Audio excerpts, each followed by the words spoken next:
Following the opening up of churches for Sunday services in the FCT, some Christian faithful say the guidelines set by the government should not be criticized since it's in the interest of the safety of the citizens.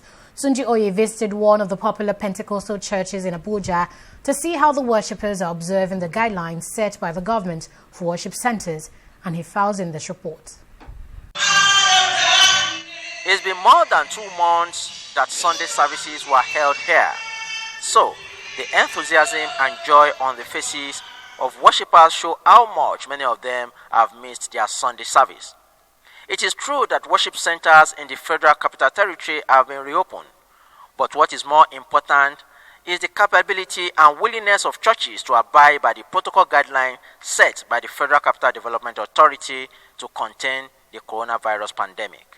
You can see we are all trying to put all modalities in place to see that everything is working based on guidelines from FCT, so that at least there's social distance, use of face masks, personal hygiene, and it's working very well. In Jahi Church, we are running 4 services. We start with the 7 o'clock service, then 8:30, 10 o'clock, and then 11:30. There's 30 minutes in between, so that all the other things that need to be done, the check and every other thing when people are coming, is put in place. And it's really wonderful. It's been going very fine. This is Living Faith Church, Kachampe, one of the popular Pentecostal church in the FCT. It is one of the worship centers expected to have challenges of running its services during this pandemic because of the huge population. However, the church is not taking any chances at all in preventing any possible spread of the virus amongst its members. Post-COVID-19 worship service in the FCT is a little bit cumbersome for churches. Of course, that is what the regulation required to contain the spread of the pandemic. Now, you are not expected to worship in this auditorium except to fulfill these 3 steps. The first is to come here to wash your hand with soap and water very, very well.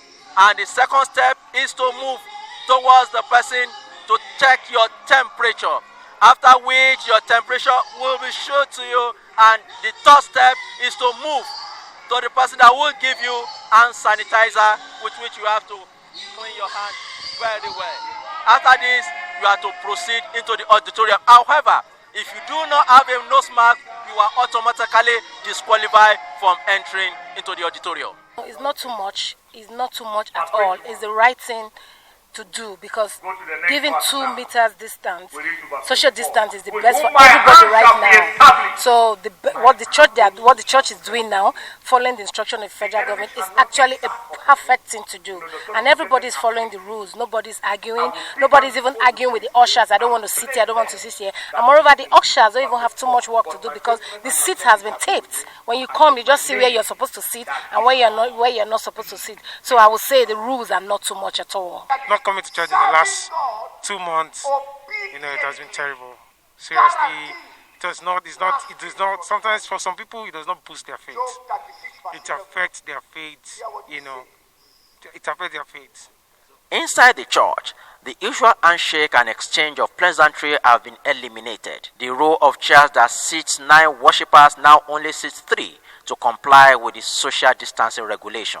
I missed a lot, even though we've been worshiping online, but it was never like gathering of the people in the church. I miss seeing people, the worship, the messages and everything. So I'm glad that we are back.